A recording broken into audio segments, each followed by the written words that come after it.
Hi, folks. Welcome to this special internal learning session all about KPI options and how we might be able to use this with the across community. So we've got Everything Blockchain here. He's actually written an awesome article, and this is why I wanted him to share this screen about what KPI options are and how it's going to help us drive the cross community forward, especially as we're going to have the ACX tokens in not too distant future. And we'll be joined by Britt, who might be able to shed some more light on when the token launch will be. So EB, let's get going. What are KPI options? Let's just go over what KPIs are, essentially, key performance indicators. The entire learning session is going to be more in the form of a conversation, so anyone is free to come up with a question at any point. We could have a discussion around it and try to answer some of the questions that anyone has. Now, key performance indicators and these KPIs, or these are not limited to the financial world. These could be any organization could have certain key performance indicators that they want to improve on, or some of the metrics on which the performance is based, right? And it could be anything, right? For example, in personal life, you want to improve on certain specific goals that you define for yourself. You could put those out as key performance indicators for yourself, right? Similarly, a project may have a different goals, long-term, short-term, medium-term, that they want to work on, and they could be their KPIs, correct? So essentially, it is nothing but some of the key performance metrics that you want to improve on, or that is primarily important to you as a person, as a project, as a protocol. Could be anything. And do you want to add anything, Neon, to it? Yeah, so I actually use this for myself personally. It's if I'm writing an article or I do academic work, I will give myself a goal. Like if I do this within a week, then I will go and buy some chocolate or get some ice cream. If I don't do it, then I won't get it. So I kind of do this to try to motivate myself. I'm guessing other people have similar kind of things, possibly, or it might be just me.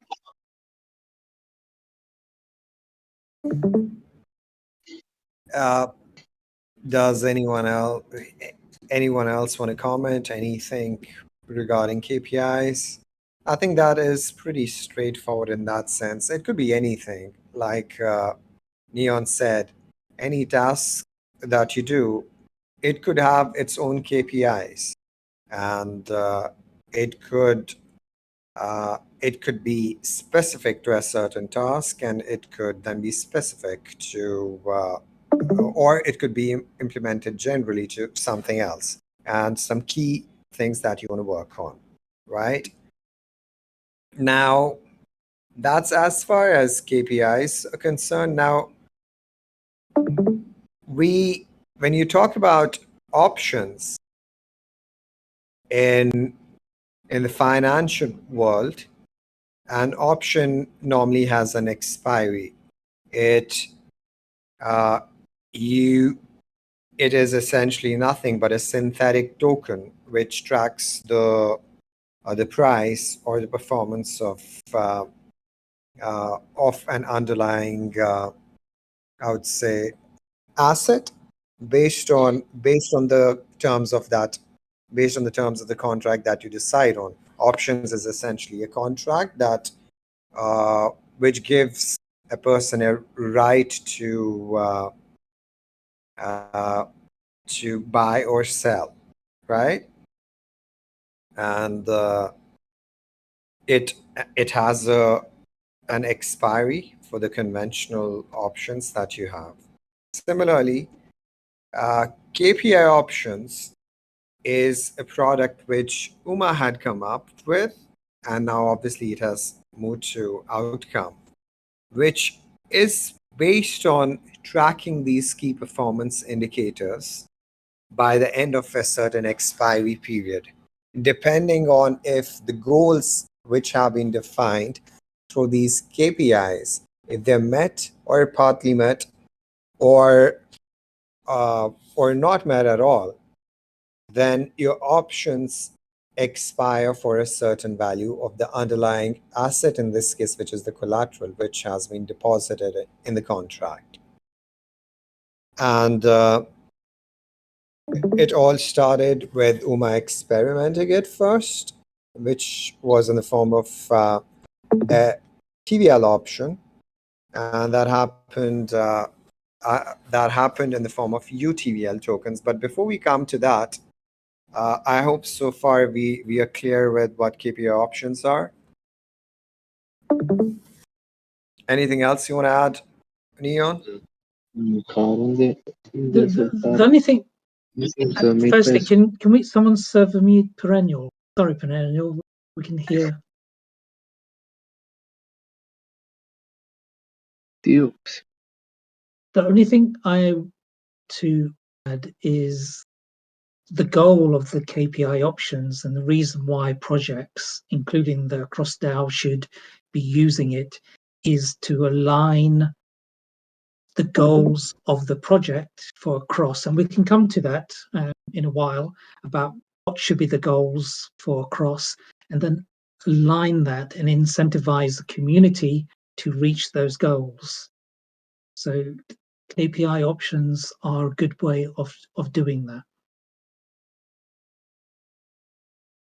Absolutely, and we will come to that why should projects lean towards KPI options and rather than any other conventional form of payout or compensation.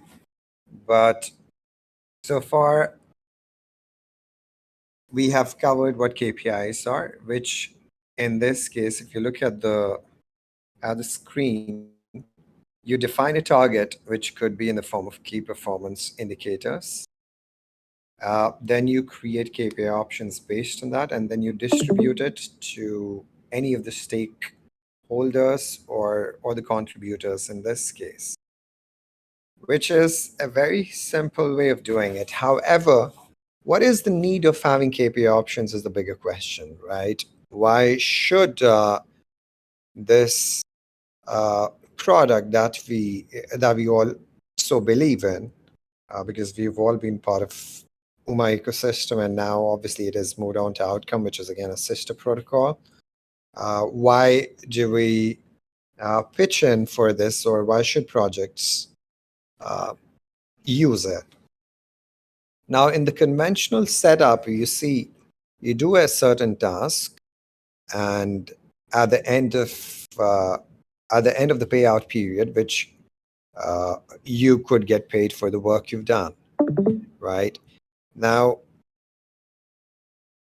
in financial setup, in the space where we are now, we could go the traditional way of doing things, where we have to reward communities for their contributions.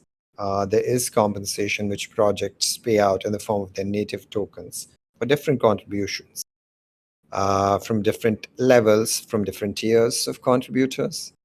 And the only problem, however, is how do you end up maximizing the value of these native tokens that you're distributing? Of course, a certain amount of work has been done, but how do you ensure the work that has been put in by different contributors end up creating value for the product, right? Any token which goes out, it goes out in the market. So there is always a selling pressure on it, which would always exist. Because not everybody is going to hold on to the tokens, because people have to pay their bills as well. Is So when you have that going on, is there some way where the task or the tasks or the contributions which have been made, they could lead to the growth of the protocol as well? So that is where this product KPI options comes into picture. You could define certain targets for a given epoch or a time period. Could be anything as simple as growing the TVL of the protocol.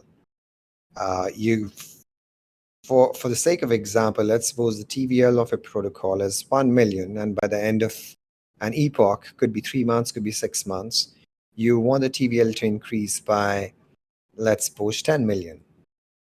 In this scenario, uh, you base your contribution, you base your payout in the form of these KPI options with the underlying collateral that backs these tokens, these synthetic tokens, is the native token of the protocol.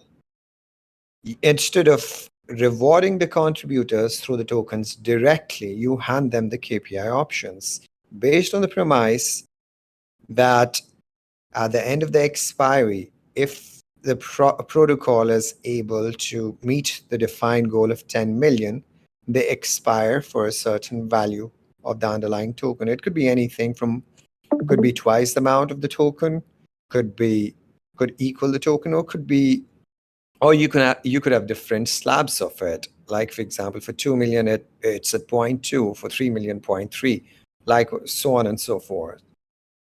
So what you essentially are doing now is every contributor who is part of the system, who is part of the project, who is working with you becomes a stakeholder in the process, right? So everybody has an incentive to work and achieve the overall defined target in this case. For they would push to maximize the value that their KPI option expires at.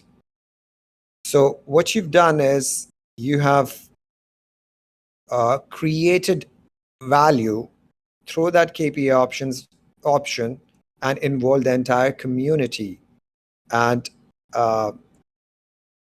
shifted the momentum towards achieving that goal by incentivizing everybody that is part of it. So I think that was that was a basic example of it. Neon, do you want to add anything? Yeah, just want to add that the way of doing this, the reason for doing this is kind of gamifying the trying to achieve the targets. So the more the TVL grows, the greater your potential benefit to you personally. So you are incentivized to try and do everything to try and, if the goal is to create the total value locked into the protocol, and maybe for across is actually we want to increase the amount of the number of transactions, the value of transactions going across, the amount of liquidity in the pools. So there's lots of things that we can get incentivized to try and grow. So yeah, it's like gamification of the whole process.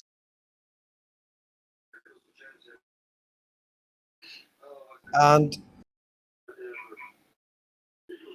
there's always a question. The one of the challenges that I had, and I'm pretty sure everyone else had as ambassadors, was helping people understand what KPI options is, because some of the synthetic tokens as such, not everybody is well versed with what options are. Now, helping them understand what KPI options became a challenge in itself. It was not something which was straightforward, where you could explain that why they should incorporate and how could it lead to positive outcomes for them. So we did have challenges around it, and I would say it was not easy. But once they had an understanding of it, they could appreciate what it offered them vis-a-vis them distributing their tokens in isolation or without using this product.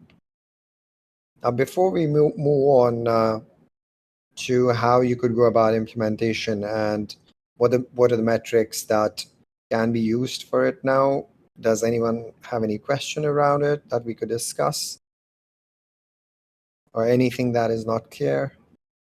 Just one note, actually, PVM in the chat mentions that we actually did have KPIs right at the beginning, and it was to do trying to get the number of people into the cross DAO. I think the target was 1,000, which was smashed. So the KPIs were distributed to the people there trying to promote the cross DAO. This is when it first started. So KPIs has been used already, and in that's we were getting UMA tokens, and now hopefully we're going to get ACX tokens. Yeah, he's absolutely correct. That's how it started. I remember Britt had invited us over to their cross Discord, and the goal was to organically grow across Discord to 1,000 members.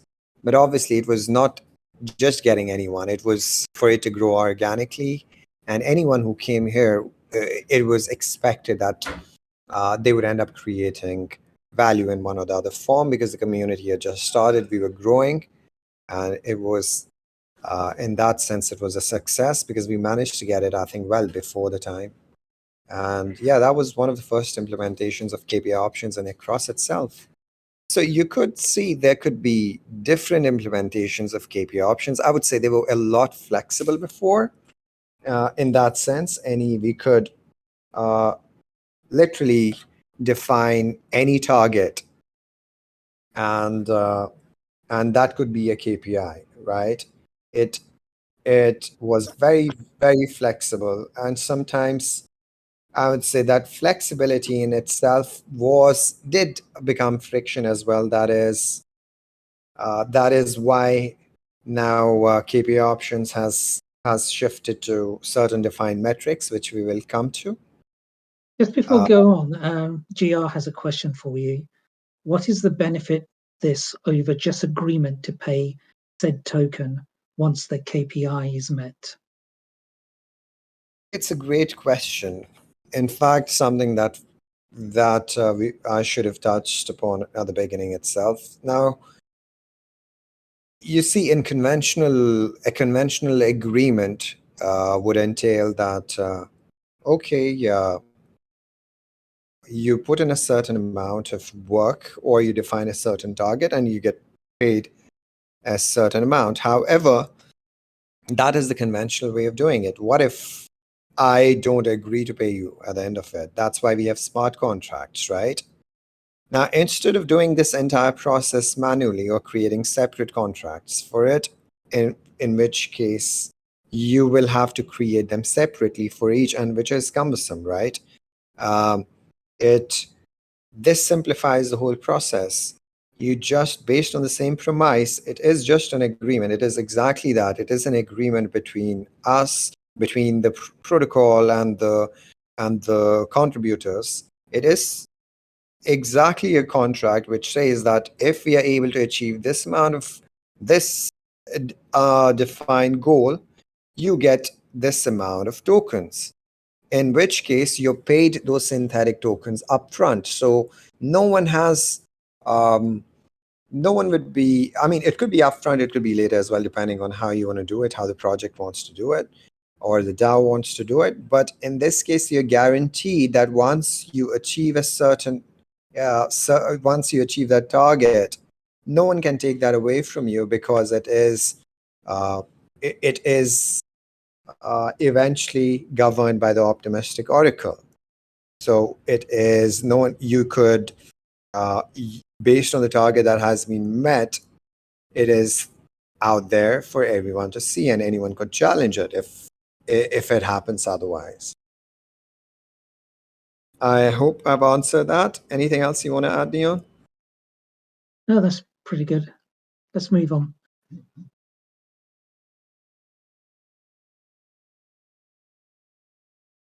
Yeah, so we were talking about the earlier uh, the earlier KPI options that we had. We could literally give any target, right? We could give any target based on what the DAO felt or what the project felt, and we could define that. However, like I said, over time, this limitless flexibility had become a barrier in itself.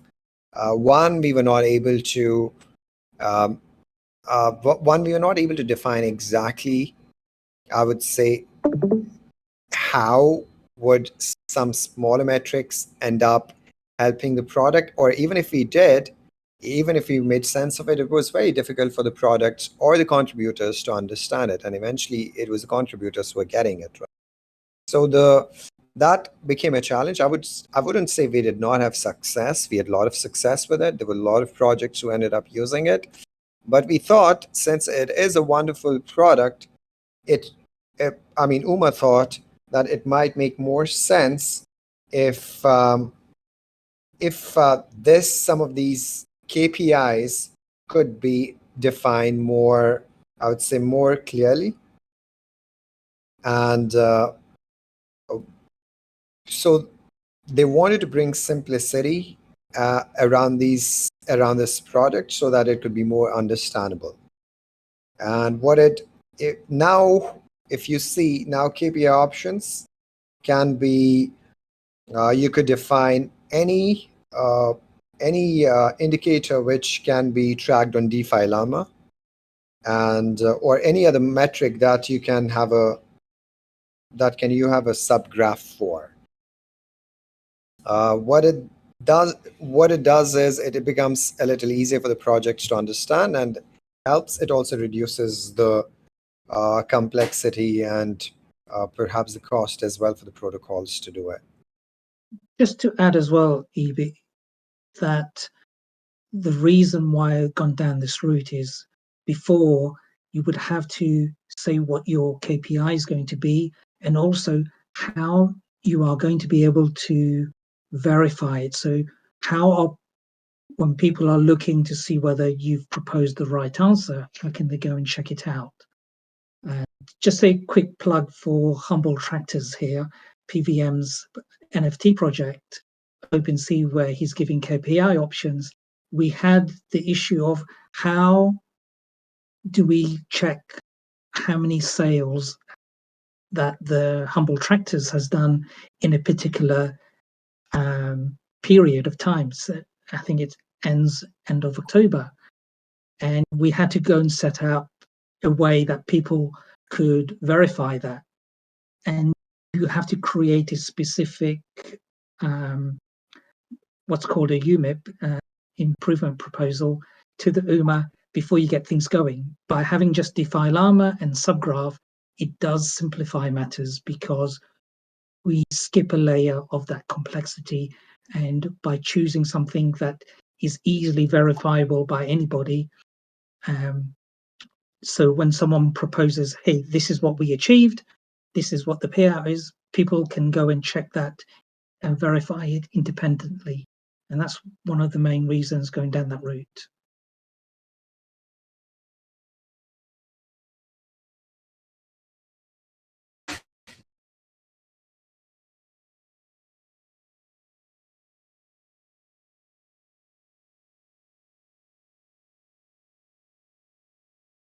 I can't hear you, EB, if you...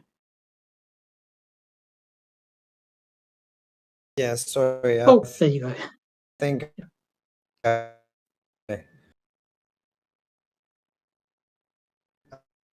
I was disconnected. Is it better? Yeah.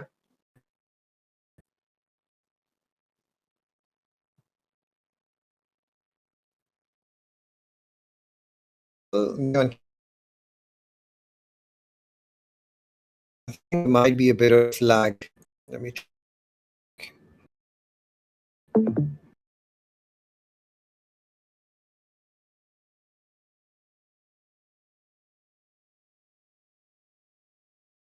Yeah, it's breaking up.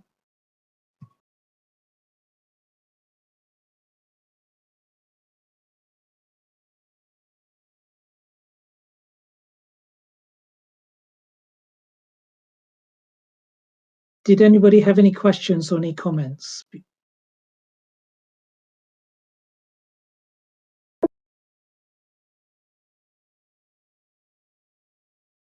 I think I'm back. Is it Oh, better now? yes, indeed. Awesome. So, does anyone have any questions?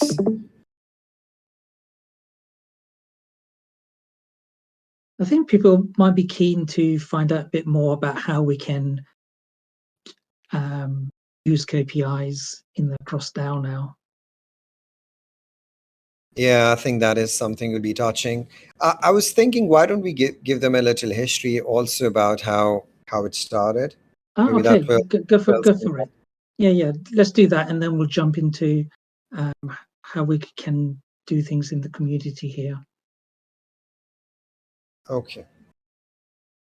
Awesome. So, just to give you a brief history about how KPI options started, and now,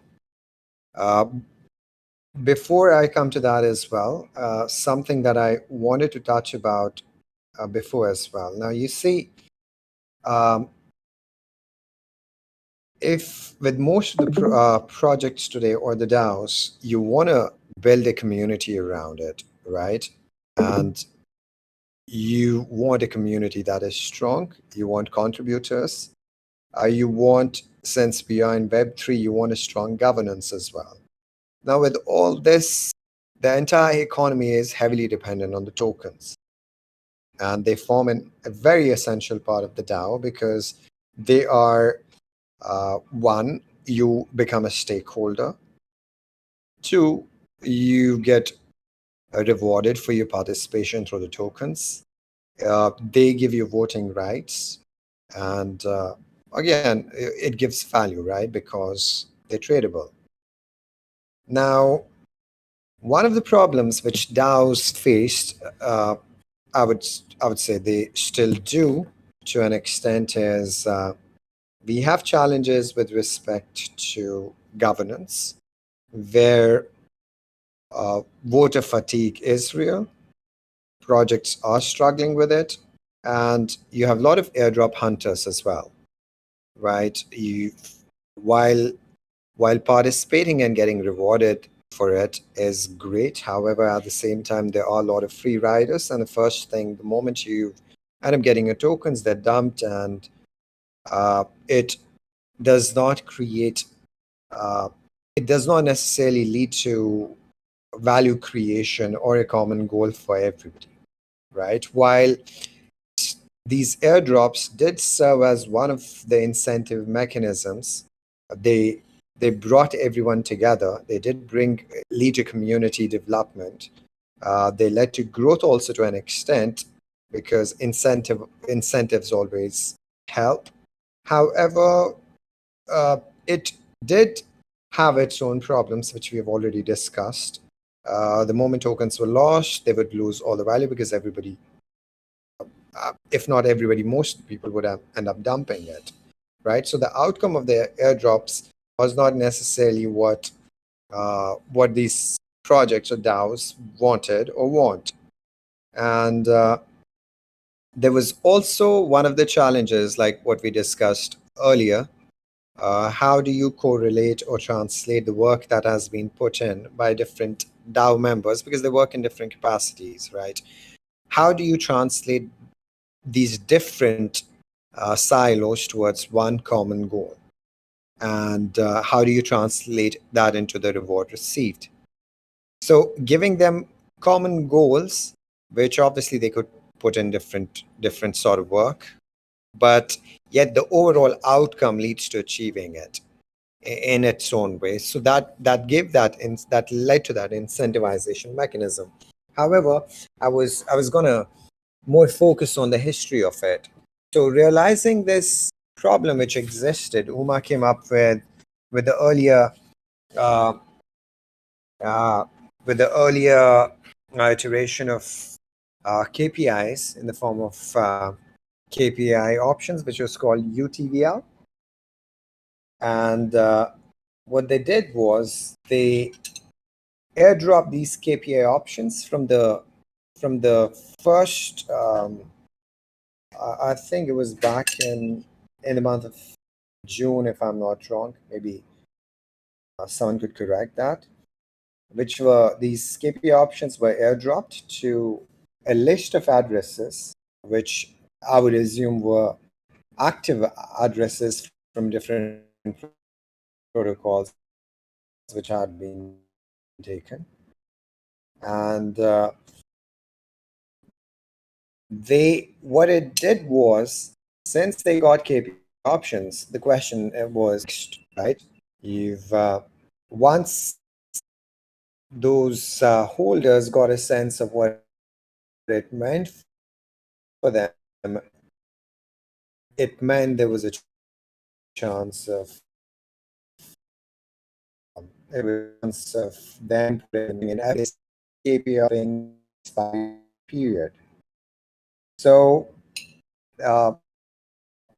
this clubs ended up, I think, allotting it was close to 2 million UMA was airdropped. Yes, now I'm looking at documentation, and the target was simply had a value of 0.1 UMA, and if the key, so that was one of the first implementations of the KPI option, and it was called UTVL. It was revolved around a target of I think 2 billion TVL.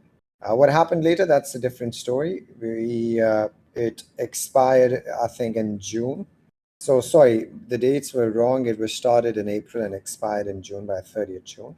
And yeah, I think that was how it all started. And what it ended up doing was it ended up bringing a lot of people together, which is still a part of this entire community of across UMA, SuperUMAN DAO, and Outcome Now. So yeah, that was a bit of history about it. We've got 20 minutes left, and at this point, maybe it's a good idea to bring Brit in and talk about the cross token launch and timelines, and then we can try to come up with some ideas about how we could use KPI options. Hey, Brit, I know you are listening to this. Oh, there you go. Yes, I heard my name, so I knew it was time. Yeah, so briefly on the token. Hopefully, we will be opening our airdrop page where you can start registering for your airdrop next week, hopefully.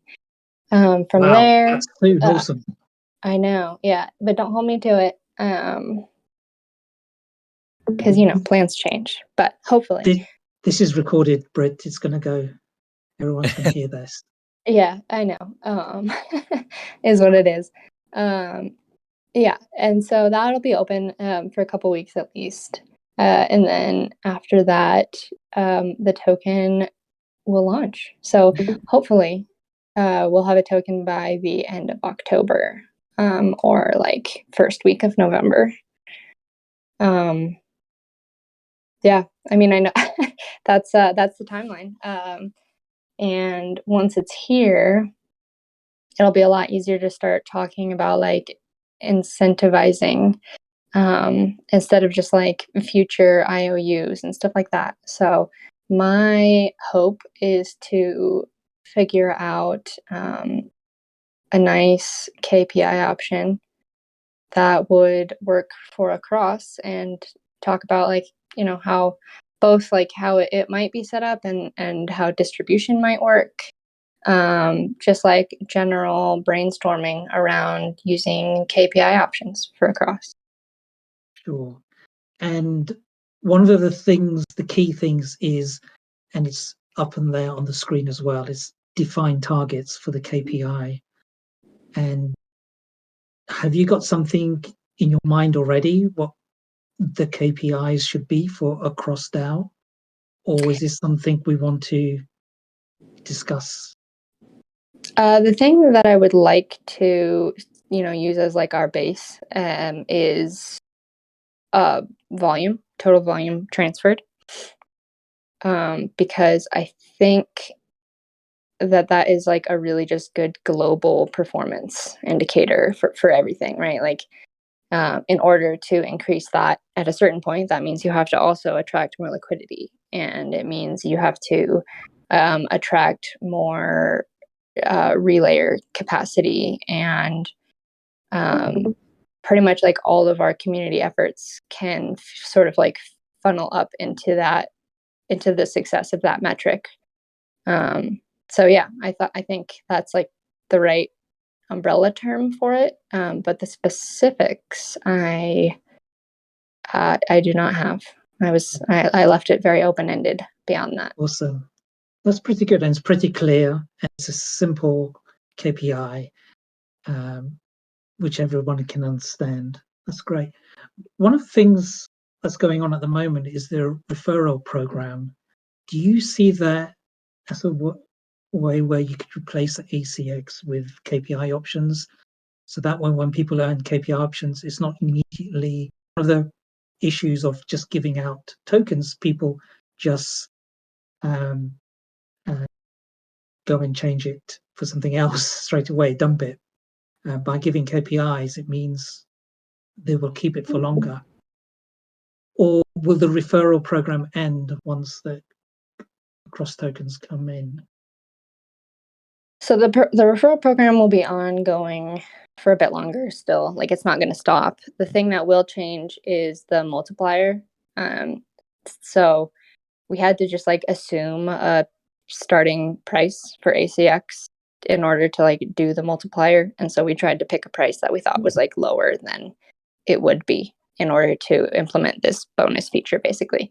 So that will go away, but the referral program will like continue on. And so I think it would be an interesting, I think it would be like an interesting idea to replace those rewards with KPI options.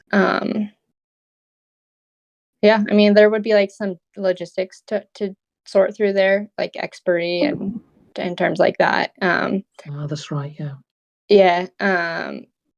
But maybe. I think it's a cool idea. It definitely would be like an interesting proposal to see, right? Like, one of the side effects of having a token is now you have governance, or like very shortly after we get governance. And so I think that would be like an interesting discussion that, if it gets enough momentum, could turn into like a really cool proper proposal.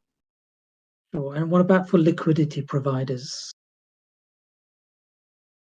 Same. I would imagine it's just like the same like set of logistics things that would need to be figured out, but I could see, I don't know. That's an interesting idea. Like, we sort of used a different mechanism to try and prevent liquidity providers from just claiming their rewards, which is like the rewards locking thing, where like you earn more ACX if you don't claim your rewards. That works for me. Yeah. So it would be interesting to like think about coupling two different incentives, not to, or like, an incentive to perform and then an incentive to not claim. I don't know. I think it's an interesting like discussion for sure. Yeah. And the last one is about, of course, the community as well, to engage the community. And we have this overriding target of total volume transferred. How do we get the community engage and incentivize to go out and get meet this target? And I'm not just picking on Brit here. That this is like an open question, I think, for everybody. Neon, I lost you there for a minute. I don't know. I thought you took a long pause, but I think maybe my phone missed what you were saying. Can you actually just like repeat that? Yeah, sorry. Can you hear me now? Yes. Yeah, I was just saying about incentivizing the community as well. Mm-hmm. About Yeah, I mean, one of the encouraging like those. interesting things about KPI options that I personally love, but I know is like frustrating for individual recipients, is it's sort of like this superficial altruism where it's not tailored to you specifically. It's tailored to like the performance of the protocol as a whole. And so it's a good way to like bring the community together down the same path by virtue of having like a good North Star. So I think like in terms of community building and like turning the community into a proper workhorse in one direction, it's really useful in that way. As long as you have like a good distribution mechanism, or like, you know, a way for people to feel like there is some kind of individual justice that plays into it as well, since it's not like it's not based on your individual performance, it's based on like the global performance. So I think like for the community, the interesting part is more so the distribution mechanism, but I also think like I think the interesting use case for across is that you can pick probably one global KPI and have it apply to like many different groups within the community. And so my question there is like, you know, what kind of a timeline do you set for this KPI? Like when does it expire? And given that, what you know, like what's a good goal? What's a reasonable goal for people? And yeah. Hey Britt, it's Whipper. Just a quick question. Was Across approved for OP distribution in a form of incentivizing users to use Across? Yes, we were. That's It awesome. just That's awesome. went through in the last voting round. Yeah, that's amazing. So having that in place too is definitely a big advantage in getting people to use the protocol.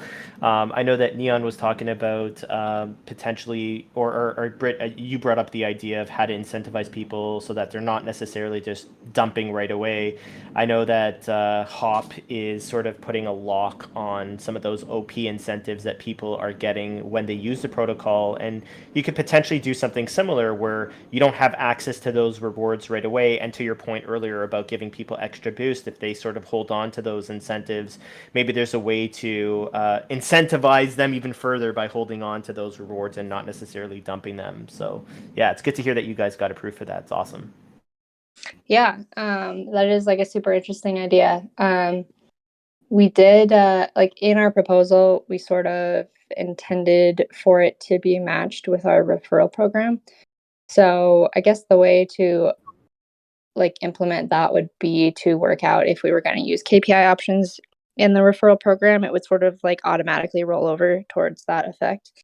But yeah, I love the call out where it's like, you know, any chance that we can encourage bridge users to continue to like keep bridging, right? Keep doing more volume. And also, you know, one of the concerns was the gamification aspect of it, where people would just like loop their funds through infinitely to try and farm this kind of stuff. That would, I don't know, it would make it like, I guess, more work to do that, right? Because there's an additional step in redeeming your KPI options.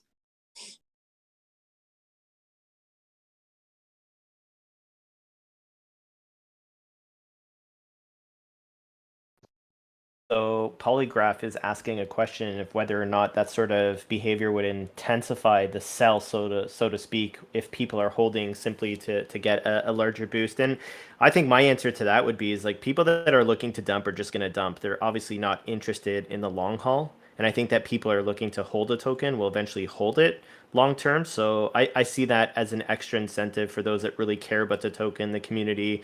They're going to be sticking around anyway. So for them, it's great to get some extra APY basically. So I'm not necessarily sure that I would be too concerned about people overly dumping, because I just feel like people that are going to dump, right? Yeah, I mean, I think I tend to agree with that, where it's like there's going to be some amount of like dumping effect once the option expires and people redeem. But I do think it's a lower magnitude than it would otherwise be. Like usually people who dump are like looking for that instant gratification and not looking for something that like vests basically. So Right. yeah, the I other side of that coin though is like KPI options. You lock this token in a contract, and so if the people who hold the KPI option never redeem, then you sort of have these like trapped tokens, and that is like also not necessarily a great thing. So I think figuring out the like lifetime of the shelf life of this option in that sweet spot where it's like not too long where people forget about it, but not too short where people just like tend to dump it. I think that's kind of an art form.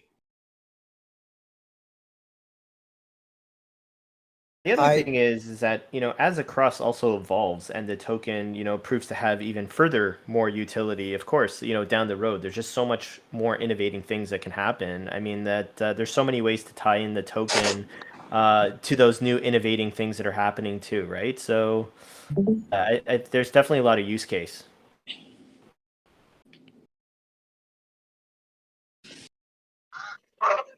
Are we still talking about KPI options? I'm getting confused.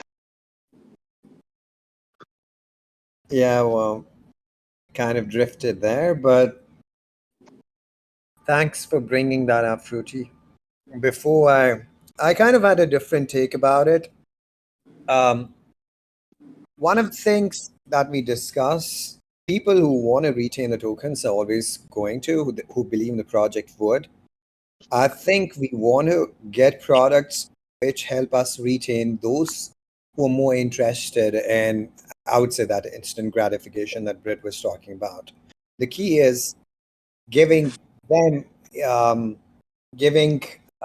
showing them the power that of these products, in which they realize what is the long-term value of keeping these tokens. See, at some point, people would have needs, they would want to sell some of the tokens, but eventually the key is you don't dump them straight away, and it is based on the needs. They believe in the project, and you want to bring more and more quality contribution, quality community within, and that is possible through some of these products. But yes, it being a bridge, it is TVL is an easy metric and something which is understandable for everyone else.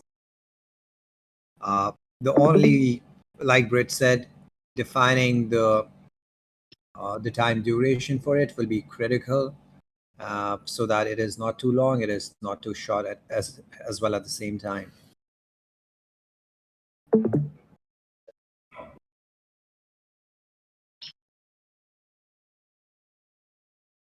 Guys, before we wrap up, I think we still have a few minutes left. Does anyone else have any questions around KPI options?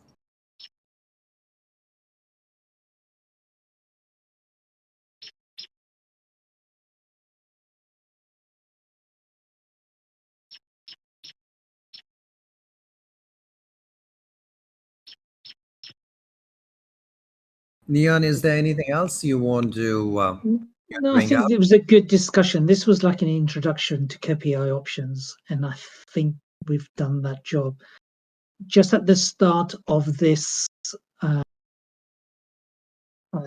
if you go up the chat, you will see lots of links, including Everything Blockchain's article there about KPI options, and there's links to Outcome as well, the docs, and you can learn more about the KPI options. And it would be great for this project across. And if you're involved in other projects as well, it might be something can be considered for other DAOs, other protocols as well. It's a pretty powerful kind of way to incentivize communities and protocols to reach their targets. And it's probably a way as well for the projects to think about what are the goals for the project and how and then decide about how to incentivize. I completely agree. And the best part about it is sometimes it helps protocols define their goals more clearly. It helps them come up with the goals that they should be focused on in a given epoch or within a certain time period they can work on. And once those have been achieved, they can focus on other goals, so more extended use cases of it.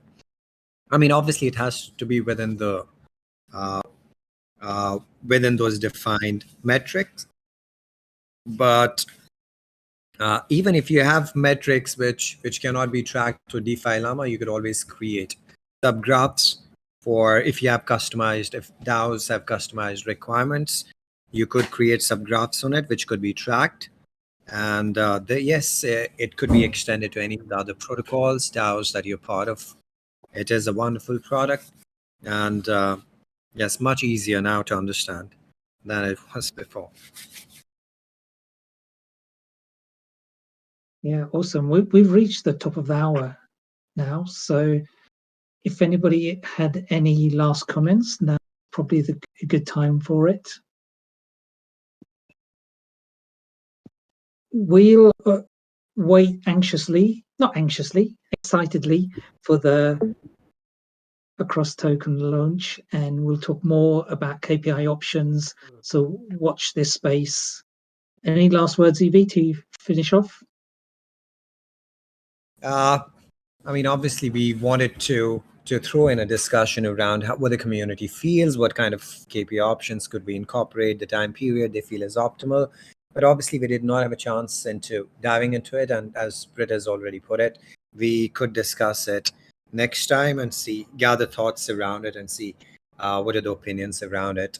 But obviously, this is a good start for people who are not familiar with what KPI options are and how we could extend them into across. This was, I would say, a good intro to that. Thank you. Okay, thank you everybody for joining us.